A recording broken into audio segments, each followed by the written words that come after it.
बिस्मिल्लाहिर्रहमानिर्रहीम। आज हम जिस रेमेडी को डिस्कस करने जा रहे हैं वो है सेम्फोरी कार्पस रेसिमोसस। सेम्फोरी कार्पस रेसिमोसस बैक्टीरिया मेडिका में ये इंतहाई मुख्तसर लिखी हुई मेडिसिन है। सेम्फोरी कार्पस रेसिमोसस, जिसका प्रॉपर साइंटिफिक नेम है सेम्फोरी कार्पस एल्बस। स्नोबेरी इसका कॉमन नेम है। प्लांट किंगडम से ये ताल्लुक रखती है। प्लांट किंगडम के ट्रेकियोफाइट्स प्लांट्स वो होते हैं जो वस्कुलर प्लांट्स होते हैं। उनकी ग्रुप एंजियोस्पर्म यानी फ्लावरिंग प्लांट। सबसे पहले सेम्फोरी कार्पस है क्या? प्लांट है। स्नोबेरी ट्रेकियोफाइट्स वस्कुलर प्लांट है। एंजियोस्पर्म्स फ्लावरिंग प्लांट है। और इसकी फैमिली कैप्रीफोलिएसी कैप्रीफोलिएसी इस प्लांट की फैमिली है। इसका खानदान है जिस खानदान से ये ताल्लुक रखती है, कैप्रीफोलिएसी। अब जैसे कि हम जानते हैं कि प्लांट के अंदर फाइटोकेमिकल्स होते हैं। फाइटोकेमिकल्स जिनको हम उनका केमिकल कॉन्स्टिट्यूएंट्स कह सकते हैं, फाइटोकेमिकल्स। तो सेम्फोरी कार्पस में जो फाइटोकेमिकल्स है that is saponin. Saponin saponin इस प्लांट का जो केमिकल कॉन्स्टिट्यूएंट है वो है सैपोनिन। होम्योपैथिक बैक्टीरिया मेडिका में ये मेडिसिन क्लिनिकली सबसे ज्यादा जिस डिजीज कंडीशन या पैथोलॉजिकल कंडीशंस में जाती है वो है मॉर्निंग सिकनेस। मॉर्निंग सिकनेस, सुबह की मतली। इसको प्रॉपर मेडिकल की जुबान में, मेडिकल टर्मिनोलॉजी में मॉर्निंग सिकनेस तो आम नाम है जो कोई भी पेशेंट भी बोल रहे होते हैं, लेकिन एज ए डॉक्टर इसका जो प्रॉपर इसके लिए जो टर्म यूज की जाती है वो है हाइपरेमेसिस। ये दो लफ्ज हैं, हाइपर और एमेसिस। अगर इसको हम गौर करें तो ये दो लफ्ज हैं, हाइपर और एमेसिस। हाइपर का मतलब बढ़ जाना, emesis basically feeling of nausea and vomiting के लिए लफ्ज एमेसिस यूज किया जाता है। तो हाइपर एमेसिस, हाइपरेमेसिस, ग्रे gravidarum gravidarum GRAVA gravidarum. Gravidarum का मतलब होता है ग्रेवाइडा से है, यानी प्रेगनेंसी, प्रेग्नेंट होना, हामिल का होना। ये सारे लफ्ज इसके लिए यूज होते हैं। ग्रेवाइडरम यानी ग्रेवाइडा। अब यहाँ से हमें पता चला इस रेमेडी को चीफली मेनली जो इस्तेमाल कराया जाता है वो मॉर्निंग सिकनेस में इस्तेमाल कराया जाता है, जिसको प्रॉपर पैथोलॉजी में हाइपरेमेसिस ग्रेविडेरम कहा जाता है। अब हम ये देखते हैं कि ये हाइपरेमेसिस ग्रेविडेरम या मॉर्निंग सिकनेस की पैथोफिजियोलॉजी क्या है, बेसिकली ये होती क्यों है। तकरीबन तमाम राइटर्स ने एक सेंटेंस लिखा है कि exact cause of morning sickness is unknown। यानी एग्जैक्ट काज के बारे में तमाम बुक्स, तमाम राइटर्स खामोश हैं। ताहम इतना पता चला है कि चूंकि प्रेगनेंसी के दौरान जो फीमेल बॉडी में चेंजेस आती हैं उन चेंजेस को सेंसिटिव बॉडी अडॉप्ट करने में टाइम लेती है। जो बॉडी के अंदर ज़ाहिर है एक नॉन प्रेग्नेंट और एक प्रेग्नेंट खातून की बॉडी के अंदर चेंजेस आएंगी, तो उन चेंजेस को एक सेंसिटिव फीमेल, एक सेंसिटिव ह्यूमन बॉडी अडॉप्ट करने में टाइम लेती है।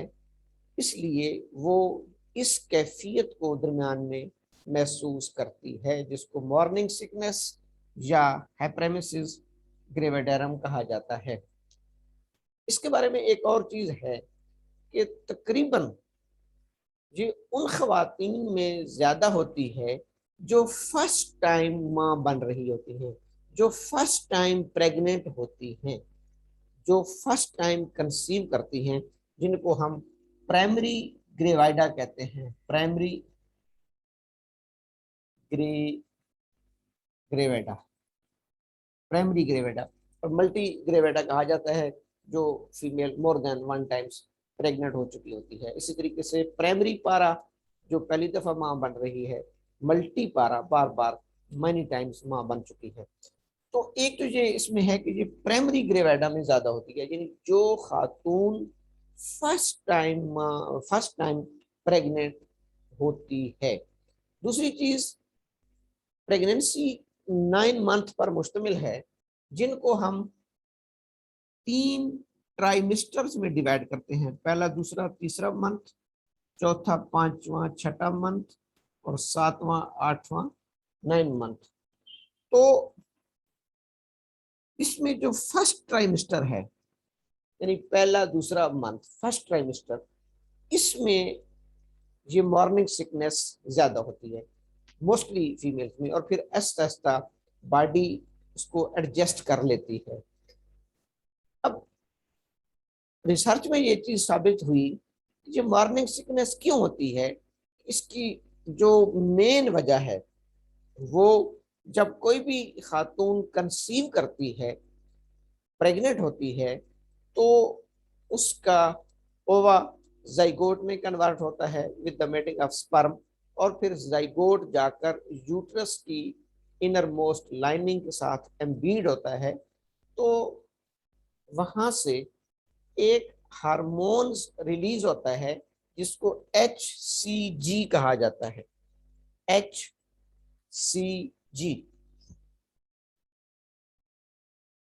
HCG, human chorionic gonadotropin hormones, HCGH, human chorionic gonadotropin hormones, HCGH। अच्छा डॉक्टर साहब, ये वो हार्मोन है जिसको हम ब्लड में बीटा HCG कहते हैं, और इसी बीटा HCG के लेवल को चेक करके हम प्रेगनेंसी कंफर्म करते हैं।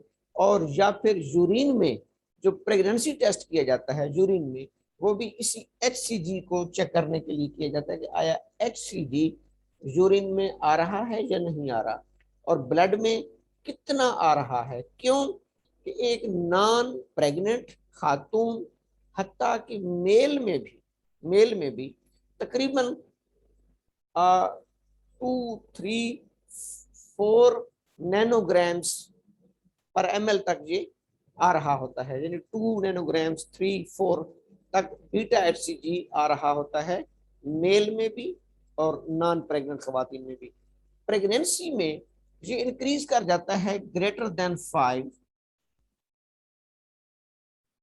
और फिर 5 से 25 तक इसको हम कहते हैं सस्पिशियस प्रेगनेंसी। सस्पिशियस प्रेगनेंसी यानी 5 और 25 के दरमियान अगर बीटा HCG आ रहा है तो ये सस्पिशियस प्रेगनेंसी को रिफ्लेक्ट करता है। फिर एक हफ्ता वेट करके दोबारा रिपीट कराया जाता है, तो अगर ये 25 से ज्यादा हो जाए तो फिर हम कहते हैं कि ये कन्फर्म प्रेगनेंसी है। कभी आप इसका चार्ट देखें तो ये पहले ट्राइमेस्टर में मुसलसल रेज होता है, यानी प्रेगनेंसी के पहले हफ्ते में, फिर दूसरे हफ्ते में, फिर तीसरे चौथे में इसकी तादाद हजारों नैनोग्राम, लाखों नैनोग्राम तक भी रेंज में आ रही होती है, जबकि आम हालत में लेस देन 5 नैनोग्राम्स। प्रेगनेंसी में बिलखसूस पहले ट्राइमेस्टर में थाउजेंड्स नैनोग्राम्स तक ये चला जाता है, थाउजेंड्स नैनोग्राम्स तक।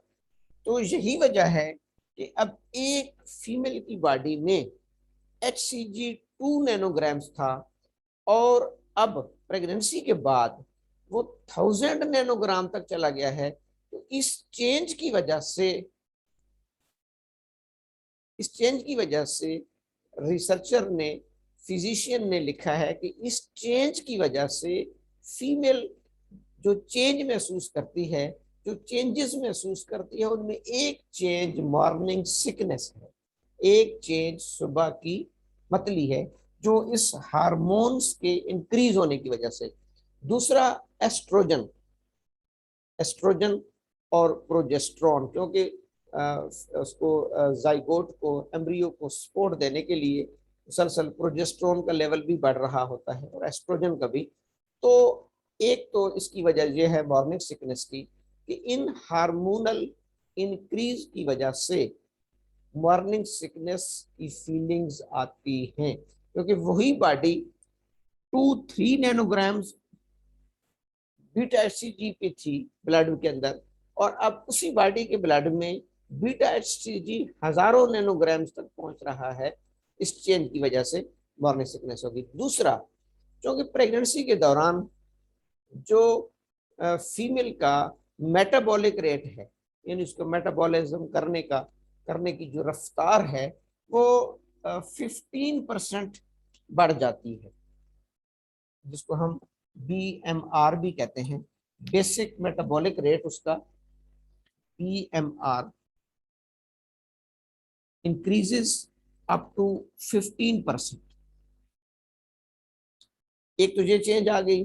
दूसरी change oxygen capacity, oxygen taking capacity, अब उस खातून को नॉर्मल ऑक्सीजन से कम 20% उसकी ऑक्सीजन इनटेक बढ़ जाती है। ऑक्सीजन इनटेक बढ़ाने के लिए फीमेल की ब्रीथ रेट इंक्रीज नहीं होता। ब्रीथ रेट तकरीबन वैसे 14 से 14 टू 18 है, तो प्रेग्नेंट खातून में भी तकरीबन 15 टू 20 के आसपास, 21 के आसपास चलता रहता है। तो यहाँ पर एक लफ्ज है कि टाइडल वॉल्यूम इंक्रीज हो जाता है। टाइडल वॉल्यूम यानी सांस इनटेक करने का वॉल्यूम और आउट, जो नॉर्मल 500 ml होता है इनटेक ब्रीथ करने का और out going breath, tidal volume increase हो जाता है प्रेगनेंसी में। टाइडल वॉल्यूम इंक्रीज हो गया, BMR इंक्रीज हो गया, बीटा HCG इंक्रीज हो गया। तो इन तमाम चेंजेस को फीमेल स्टोमिक, बल्कि लिखा हुआ है कि सेंसिटिव स्टोमिक, अच्छा ये जरूरी नहीं कि हर खातून में हो, अगर होती भी है मॉर्निंग सिकनेस तो कुछ में कम, कुछ बहुत ज्यादा इसको फील करती हैं।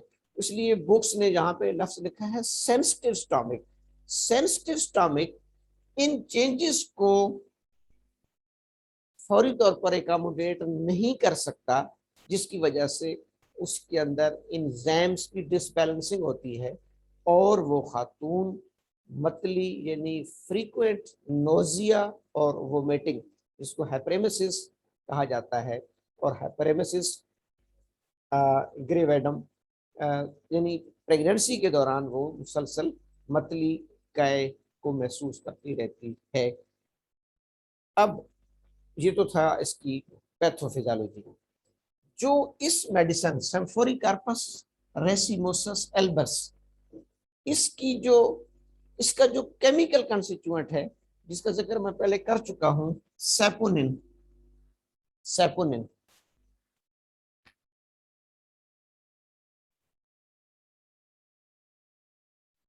सैपोनिन सैपोनिन लो डोज में इट इज लेस टॉक्सिक, यानी थोड़ी डोज में अगर इंसानी बॉडी में चला भी जाए तो बगैर किसी नुकसान के ये एक्सक्रीट कर जाता है।